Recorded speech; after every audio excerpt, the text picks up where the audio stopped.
Good morning, কেমন আছো তোমরা সবাই? আমি শুভ্রা, ডিজিটাল ডায়েরিতে তোমাদের সবাইকে ওয়েলকাম। আজকে মা চলে যাচ্ছে।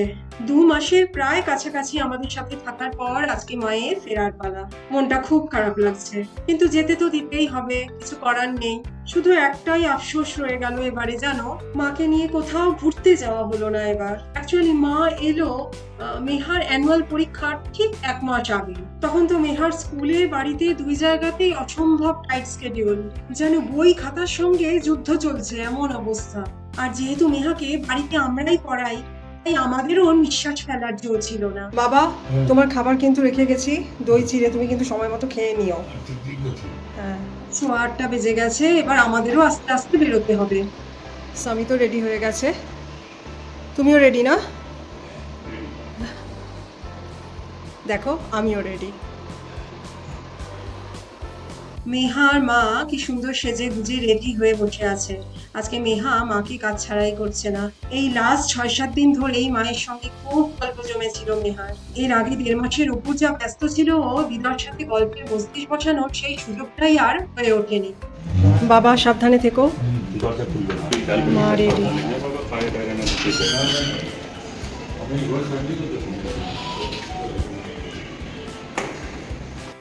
আমরা বেরিয়ে পড়লাম স্যার এম বিশ্বেশ্বরায়া টার্মিনাল রেলওয়ে স্টেশনের পথে। ভীষণ মনে পড়ছে মায়ের এখানে আসার দিনটার কথা। কত আনন্দ করে আনতে গেছিলাম মাকে, ঠিক এই রাস্তা দিয়েই। টাইমটা যেন কত তাড়াতাড়ি চলে গেল। আমাদের সবার তো খারাপ লাগছেই, কিন্তু সবচেয়ে আফসোস হচ্ছে মেহা। সোনাইয়ের সঙ্গে এবারে ভালো করে গল্প গুজব করা হলো না বলে। আমার মাকে মেহা সোনাই বলে ডাকে, আবার মাও মেহাকে সোনাই বলেই ডাকে, মানে দুজন দুজনকে সোনাই বলেই ডাকে আর কি। আর মেহার মন খারাপের কারণ হচ্ছে পরীক্ষার পর জমিয়ে মজা করা হলো না সোনাইয়ের সাথে। পরীক্ষা শেষ হওয়ার পরপরই তার সোনাই চলে যাচ্ছে। মাকেও বলেছিলাম আর কটা দিন থেকে যাও আমাদের সাথে, কিন্তু ইতিমধ্যেই মায়ের মন ভীষণ উতলা হয়ে গেছে বাড়ির জন্য। আর থাকতে চাইলো না এখানে। অগত্যা মায়ের টিকিট কাটা হলো, আর আজকের দিনেই দুরন্ত এক্সপ্রেসে মা রওনা হবে হাওড়ার পথে। তাই আজকে আমরা চলেছি সেই মাকে নিয়ে আসার দিনের মতো বায়ুখানাহালির পথে। ওখানেই তো এসএমভিটি স্টেশনটা। 11:15 ট্রেনের টাইম। এবারে একটাই দুঃখ থেকে গেল, মাকে নিয়ে কোথাও একটু বেরোতে পারলাম না। নেহার পরীক্ষা শেষে শুধু একদিন কোরমঙ্গলায় মিত্র ক্যাফেতে খেতে গেছিলাম সবাই মিলে। তবে বাবা, মানে আমার শ্বশুর মশাই বাড়িতেই ছিলেন। আমরা খাঁটি বাঙালি খাবার ওখানে গিয়ে খেয়েছিলাম। মায়ের তো চাইনিজ, কন্টিনেন্টাল এসব পছন্দের নয়, তাই বাঙালি খাবারই খাওয়া হলো। মোচা চিংড়ি, ভেটকি মাছের ঝাল, ভেটকি পাতুরি, ডাব চিংড়ি, আর মাছের কালিয়া, রাজনন্দিনী পোলাও, এইসব আর কি। শেষে পেট ভরলেও মন ভরেনি বলে সবার জন্য ফিশ ফ্রাই প্যাক করে নেওয়া হলো, রাত্রে ডিনারের সাথে খাওয়া হবে বলে। আর বাবার জন্য প্যাক করা হলো আর মাছের কালিয়া। এই দিনের গল্পটা আর ব্লগ করা হয়ে ওঠেনি, তবে কয়েকটা শর্টস বানিয়েছিলাম। তোমরা হয়তো কেউ কেউ ইতিমধ্যে দেখেও নিয়েছো। এই দেখো, কথা বলতে বলতে আমরা প্রায় চলেই এসেছি। দূর থেকে দেখতে পাচ্ছি স্টেশনের এরিয়াটা বেশ সাজানো গোছানো পরিষ্কার। কার পার্কিং আর অটো স্ট্যান্ড পাশাপাশি হলেও দুটোর জায়গা আলাদা, বেশ সুন্দর ব্যবস্থা। আবার একদম ভেতর অব্দি বাস সার্ভিসও আছে, যাতে লাগেজ নিয়ে মানুষকে অসুবিধায় পড়তে না হয়। কিছুটা ব্যাঙ্গালোর এয়ারপোর্টের মতোই ব্যবস্থা মনে হলো। আজকে মায়ের ট্রলিটার দায়িত্ব মেহাই নিয়েছে, এটা কাউকে ছাড়ছে না। আমরা এই 10:15 নাগাদ স্টেশনে পৌঁছালাম। বাড়ি থেকে বেরিয়েছি তখন 8:30। রাস্তায় বেশ জ্যাম ছিল।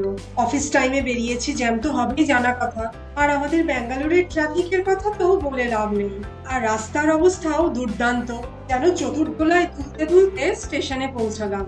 যাই হোক, ঘন্টাখানেক আগে স্টেশনে পৌঁছে গেছি, এটাই স্বস্তি। স্টেশনে এসে যথারীতি আমাদের জন্য 3টে প্ল্যাটফর্ম টিকিট কেটে নিল সামিত। আর সঙ্গে সঙ্গে দেখতে পেলাম 1 নম্বর প্ল্যাটফর্মে ইতিমধ্যেই দুরন্ত এক্সপ্রেস অলরেডি দিয়ে দিয়েছে। তাই দেরি না করে আমরাও মাকে নিয়ে ধীরে ধীরে ফার্স্ট ক্লাস এসি কম্পার্টমেন্টের দিকে এগোতে লাগলাম। মা তো একা একা জার্নি করতে বিশেষ অভ্যস্ত নয়, আগেই বলেছি তোমাদের। একটু চিন্তায় ছিল হয়তো আশেপাশের লোকজন কেমন হবে এই ভেবে।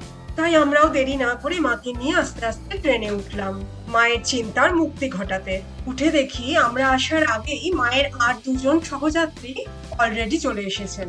তার মধ্যে একজন বাঙালি মধ্যবয়স্কা মহিলা, বেশ ফ্রেন্ডলি।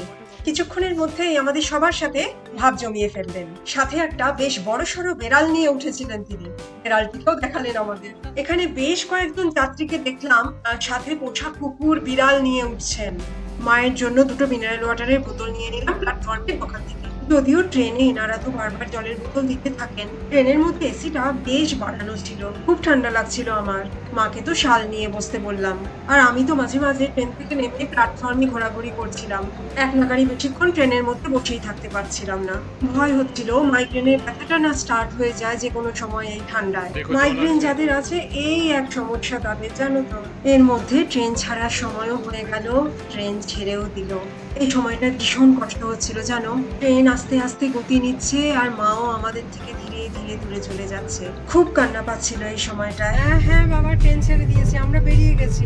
আমরাও এখন জাস্ট স্টেশন থেকে জাস্ট রওনা হয়েছি এখন।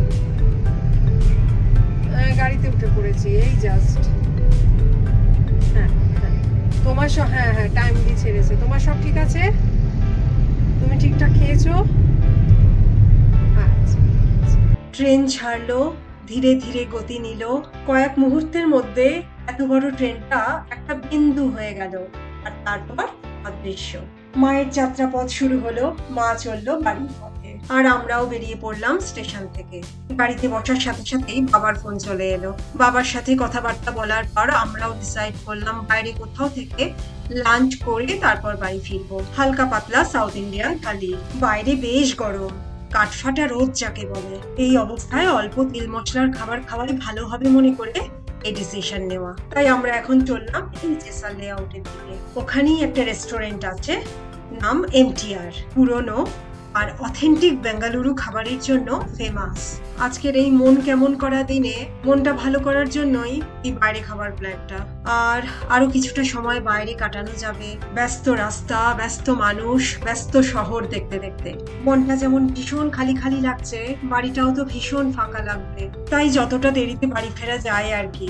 আবার লাঞ্চের সময় হতেও এখনো অনেকটা দেরি। এই ভেবেই আজকে এমটিআর এর উদ্দেশ্যে যাওয়া। অনেক দিন ধরে ভাবছিলাম, কিন্তু যাওয়া আর হয়ে উঠছিল না। শেষ পর্যন্ত আজকে সুযোগ মিলল ব্যাঙ্গালোরের একটা 100 বছরের পুরনো অথেন্টিক বিখ্যাত রেস্টুরেন্টে যাওয়ার।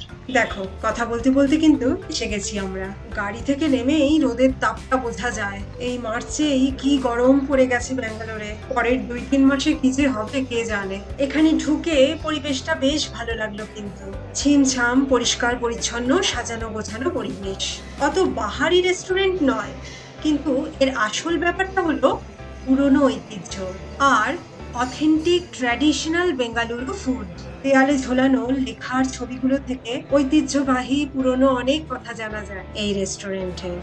আর জানা যায় এদের বিশেষ পদগুলোর ইতিহাস, যেগুলো ব্যাঙ্গালোর এমটিআর এর একদম নিজস্ব, শুধু এমটিআরেই পাওয়া যায়। সাউথ ইন্ডিয়ান খাবার যারা পছন্দ করে তাদের জন্য স্বর্গরাজ্য বলতে পারো এটা। এখানে লাঞ্চ শুরু হয় দুপুর 12:30 থেকে। তার আগে পর্যন্ত ব্রেকফাস্টের খাবারগুলোই পাওয়া যায়। আমরাও একদম ঠিক সময়ে এসে গেছিলাম, তখন লাঞ্চ শুরু হবে। আমরাই প্রথম আজকে লাঞ্চ অর্ডার করলাম। আমার আর নেহার জন্য মিনি মিলস, আর সমিতের জন্য এদের স্পেশাল মিলস অর্ডার করা হলো। সকালে তো চা বিস্কিট খেয়ে 4 জন বেরিয়ে পড়েছিলাম। কারোরই ব্রেকফাস্ট করা হয়নি, তবে মাকে আলু পরোটা প্যাক করে দিয়েছি। ট্রেন ছাড়ার পরে খেয়ে নেবে বললো। আর একটা কথা আমাদের নন স্টপ বলে যাচ্ছিল মা ট্রেন ছাড়ার আগে পর্যন্ত, তোরা খেয়ে নে, তোরা খেয়ে নে, তোরা খেয়ে নে। উফ, আর বলো না, শুনতে শুনতে কান ঝালাপালা হয়ে গেছিল। বেলা 11:15 ট্রেন ছাড়ার পর এরা লাঞ্চ থেকে খাবার দেওয়া শুরু করবে ট্রেনে। তাই একটু খাবার প্যাক করে দিয়েছিলাম মাকে। এদিকে আমাদের খাবারও চলে এসছে। মিনি মিলসেই 10 রকমের খাবার, আর স্পেশাল মিলসে পান নিয়ে 18 রকমের আইটেম। স্পেশাল মিলসে খাবারও আনলিমিটেড, যে কোনো খাবার যত ইচ্ছা। শেষ হলো? কেমন লাগলো? এমটিআর ইজ অলওয়েজ গুড না? মেহা তো হ্যাঁ খুব ভালো ছিল। এটা আমার ছিল বলো? মেহার তো একদম প্লেট পরিষ্কার রে মেহা। দারুণ এনজয় করেছিস না? সত্যি খুব সুন্দর। খাবারের সাথে এদের সার্ভিসটাও কিন্তু খুব ভালো। বারবার খাবার নেওয়ার জন্য রিকোয়েস্ট করছিলেন। স্পেশাল মিলসের প্রত্যেকটা খাবার টেস্ট করার জন্য বারবার অনুরোধ করছিলেন এনারা। ডালিয়ার পায়েস মনে হয় ওটা। এটা হচ্ছে ডালিয়ার পায়েস, আইসক্রিম আর মাইসোর পাক, তাই তো? হ্যাঁ।